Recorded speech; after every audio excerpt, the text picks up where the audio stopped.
पावसाळा सुरू झाला की लगेचच मित्रमंडळी कुटुंबियांसोबत या पावसाळ्यात कुठं कुठं जायचंय याचे आराखडे बांधले जातात आणि मग वेगवेगळ्या स्थळांची माहिती गोळा करण्याची एकच लगबग सुरू होते।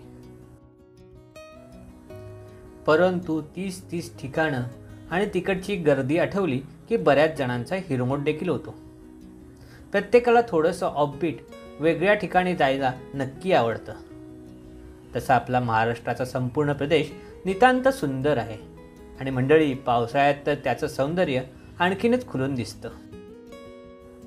मंडळी यावेळी ही भटकंतीचे अनेक प्लॅन झाले, पण मुसळधार पावसामुळे ते रद्दही करावे लागले।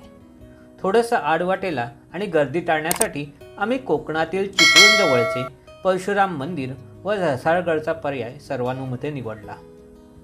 त्या कारणाने आमचे देवदर्शन सोबत एक छोटा ट्रेक देखील होईल हाच आमचा मनसुबा। आम्ही कोकण रेल्वेच्या तिकिटांची जुळवाजुळव सुद्धा केली, पण अगदी आदल्या दिवशीच वरुण राजा कोकणातही तुफान बरसला आणि कोकण रेल्वे सेवा पुन्हा ठप्प झाली। मग पुन्हा सर्व जुळवाजुळव सुरू झाली। यावेळी भटकंतीच्या 3 टीम कारने वेगवेगळ्या ठिकाणाहून निघणार होत्या व पनवेलला ठरलेल्या ठिकाणी भेटणार होत्या।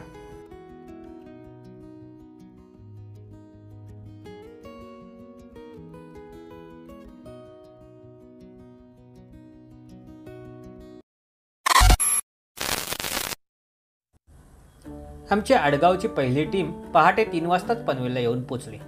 त्यानंतर भूषण हुलवेच्या गँगसोबत पनवेलला येऊन पोचला। पावसामुळे रेल्वे सेवा विस्कळीत झाल्यामुळे मला, बाईला आणि नितेशला ठरलेल्या वेळेपेक्षा अर्धा तास सीवूड स्टेशनला पोचायला उशीर झाला। आदित्य आपली कार घेऊन आमची वाटत पाहत उभा होता। मग आमचा प्रवास कोकणच्या दिशेने सुरू झाला।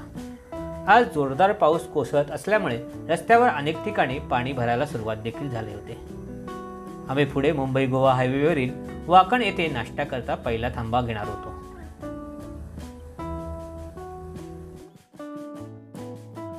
सकाळपासून बोलणं नाही झालं तर आता आपण आलोय वाकणला। रस्त्यात नाश्ता करण्यासाठी हे अमोल हॉटेल आहे, तिथे आपण नाश्ता करणार आहोत आणि मग पुढे चिपळूणपर्यंत जाणार आहोत। पहिला आज रसाळगड करणार आहोत असं प्लॅनिंग आहे। रसाळगडवरनं लोटे परशुरामाचं मंदिर करणार आणि मग तिथे वस्ती करणार आहोत। त्यांच्या त्या मंदिरातच वस्ती करणार आहोत आणि मग उद्या सकाळचा दुसरा प्लॅन असणार आहे। बघूया कसं होतं ते। गाड्या 1 2 3 अशा 3 गाड्याने आलो। आम्ही टोटल 15 जण येणार होते, पण त्यातले दोघांचा प्रॉब्लेम झाल्यामुळे 2 कमी झाले। टोटल आता 13 जण आहोत आम्ही।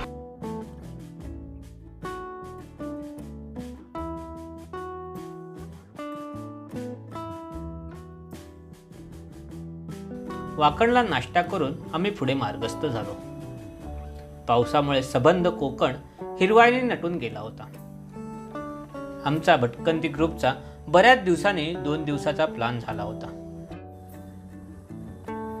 पहिल्या दिवशी रसाळगड ट्रेक करून चिपळूण खेडच्या आसपास परिसरातील जी शक्य होतील ती ठिकाणं बघून परशुराम मंदिराच्या भक्त निवासात वस्ती करण्याचा, तर दुसऱ्या दिवशी मंदिरात दर्शन घेऊन वाटेत लागतील ती ठिकाणं पाहून मुंबईत परताचा बेत होता। मंडळी आम्ही हा प्लॅन कमीत कमी खर्चात करण्याचा प्रयत्न करणार होतो। यावेळी आमच्या 3 गाड्या CNG असल्यामुळे वाटेत मध्ये मध्ये जिथे होईल तिथे CNG भरत होतो। मुंबई गोवा हायवेचे काम गेली 20 वर्ष पूर्ण न झाल्यामुळे मध्ये मध्ये रस्त्यावर पडलेल्या खड्ड्यांचा सामना आम्हाला करायला लागत होता। यामुळे प्रवासाला देखील वेळ लागत होता।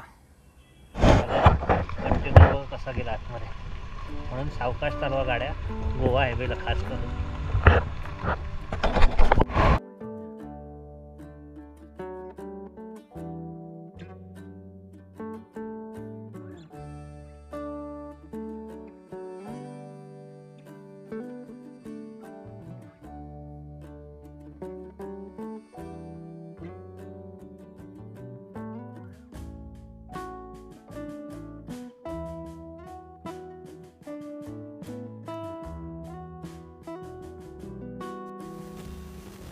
चिपळूणकडे जाताना आपल्याला कशेडी घाट लागतो। या कशेडी घाटावर पर्यायी बोगद्याचं काम पूर्ण झाल्यामुळे आमचा बराच वेळ तेथे वाचला। मंडळी, मी प्रथमच या बोगद्यातून प्रवास करत होतो। हा अनुभव एक वेगळाच होता।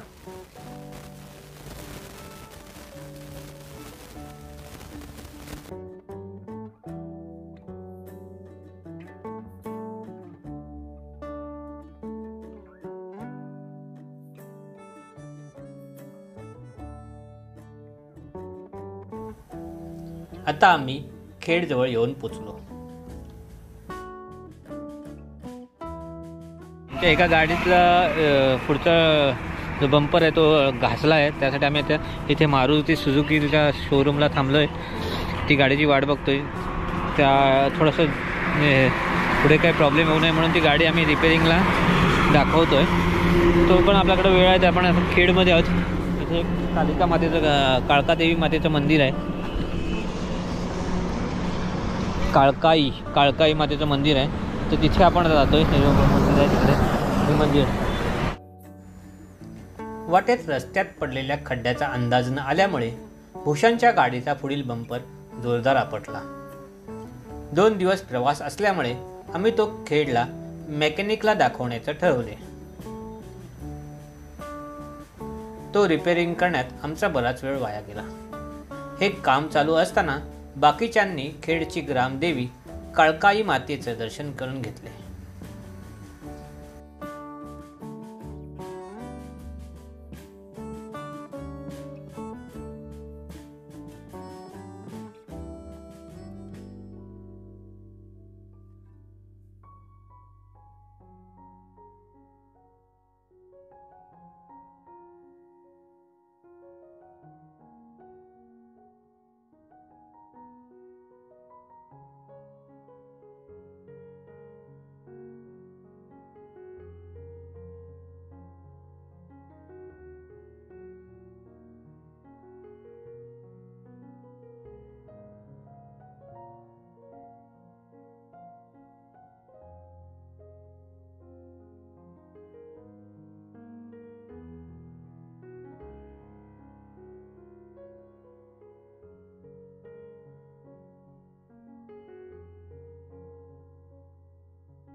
मंडळी, आता सगळ्यांना खूप भूक देखील लागली होती, म्हणून आम्ही खेडमध्येच आमचे आत्ताचे दुपारचे जेवण करण्याचे ठरवले। जेवण करताना आम्ही आमच्या पुढील प्लॅनची रूपरेषा देखील ठरवली। फार उशीर झाल्यामुळे आमच्या प्लॅनमध्ये आता आम्हाला थोडा बदल करावा लागणार होता। त्यामुळे आजचा रसाळगडचा ट्रेक उद्या म्हणजे दुसऱ्या दिवशी करावा लागणार होता। आजच्या दिवशीचा उरलेला वेळ काय करायचं हे विचार करत असतानाच शैलेशनी रघुवीर घाटाचा पर्याय सुचवला। त्याप्रमाणे आम्ही जेवण आटोपून रघुवीर घाटाकडे मार्गस्थ झालो।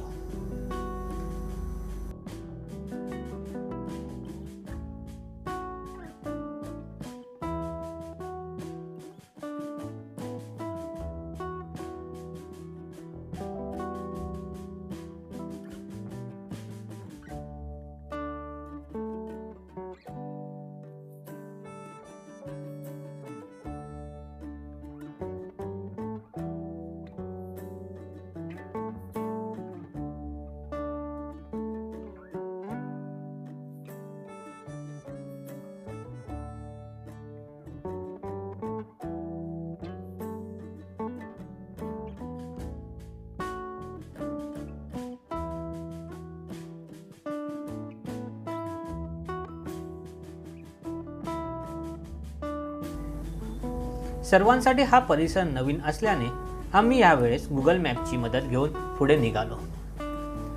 रघुवीर घाटाकडे जाणारा रस्ता हा नागमोडी अरुंद वळणावळणाचा आहे। जसजसे आपण वर जात जातो तसे धुक्याची चादर अधिकच दाट होत जाते। वाटेत रस्त्याच्या कडेला घाटमाथ्यावरून कोसळणारे असंख्य छोटे मोठे धबधबे आपल्याला मोहून टाकतात.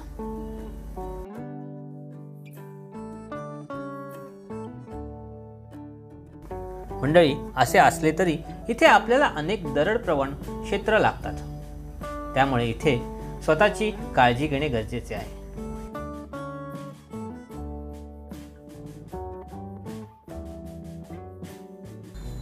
रघुवीर घाट हा रत्नागिरी आणि सातारा असे 2 जिल्हे जोडतो.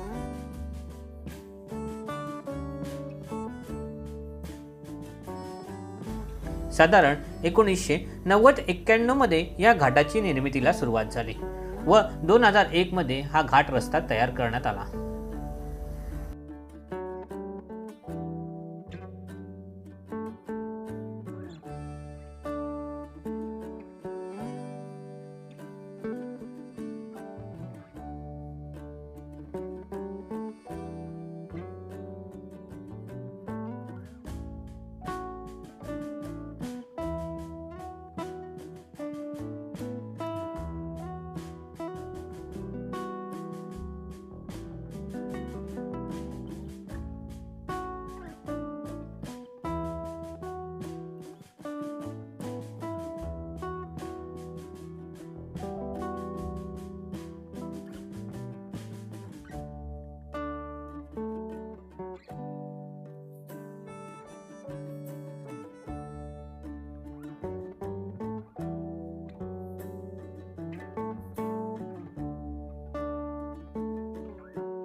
रघुवीर घाटातील ढगांचा सह्याद्रीजवळ चालणारा पाठशिवणीचा खेळ, पांढरी शुभ्र धुक्याची चादर व छोटे मोठे धबधबे हे नेहमीच पर्यटकांना खुणावत आलेत.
आम्ही थोडा वेळ तिथे घालवून परशुराम मंदिराकडे निघालो.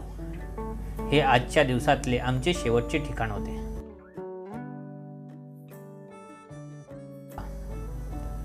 परशुराम मंदिर येथील भक्त निवासमध्ये आज आमचा रात्रीचा मुक्काम होता.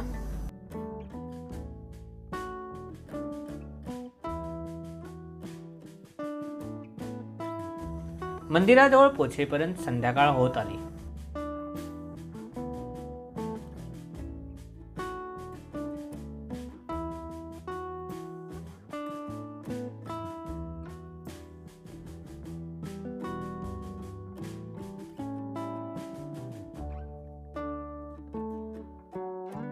मंडळी, आता आपण परशुराम मंदिराच्या भक्त निवासात येऊन पोचलो आहे. इथे आम्ही 7 रूम घेतले 13 जणांसाठी. पर रूमचे चार्जेस 400 रुपये आहेत. 2 बेड आहेत. तुम्हाला दाखवतो रूम कशी आहे आतमध्ये. हे बघा, आम्ही 1 ते 7 नंबरचे अशा रूम घेतल्या. तसं पॅसेज आहे आणि आतमध्ये रूम आहे. 2 बेड, आतमध्ये अटॅच टॉयलेट, बाथरूम आणि गिझरची पण सोय आहे. तर हे असं परशुराम मंदिराचे इथे रूम्स अवेलेबल आहेत. 400 रुपये पर रूमचे चार्ज. ह्या सेम रूम आहेत सगळीकडे. आणि फक्त निवास हा परिसर आहे. आपण एंट्री आलो तर इथे बुकिंग होतं. जेवण पण सांगितलं. इथे जेवण मिळतं 120 रुपये थाळी. 2 चपाती, भात, डाळ, पापड, लोणचं आणि भाजी असा हा मेनूचं जेवणाची थाळी आहे. ती पण आम्ही ऑर्डर केलेली आहे. तर ते आम्हाला इथे आणून देणार आहेत जेवण. चांगला परिसर आहे. आता सध्या पाऊस चालू आहे. बऱ्यापैकी पाऊस पडतो आहे. आता आपण इथून थोडं फ्रेश होऊन मंदिरात जाणार. मंदिराचं टायमिंग 8 वाजेपर्यंत असतं मंदिर उघडं. सकाळी लवकर उघडतं पण ते त्यांची पूजा अर्चा झाल्याशिवाय दर्शनाला मिळत नाही. आता आपण मंदिरात जाऊ तेव्हा तिकडचा परिसर दाखवेल तुम्हाला. फक्त निवासामध्ये जाऊन थोडे फ्रेश होऊन आम्ही मंदिरात दर्शनाला गेलो. आता बऱ्यापैकी अंदाज झाला होता.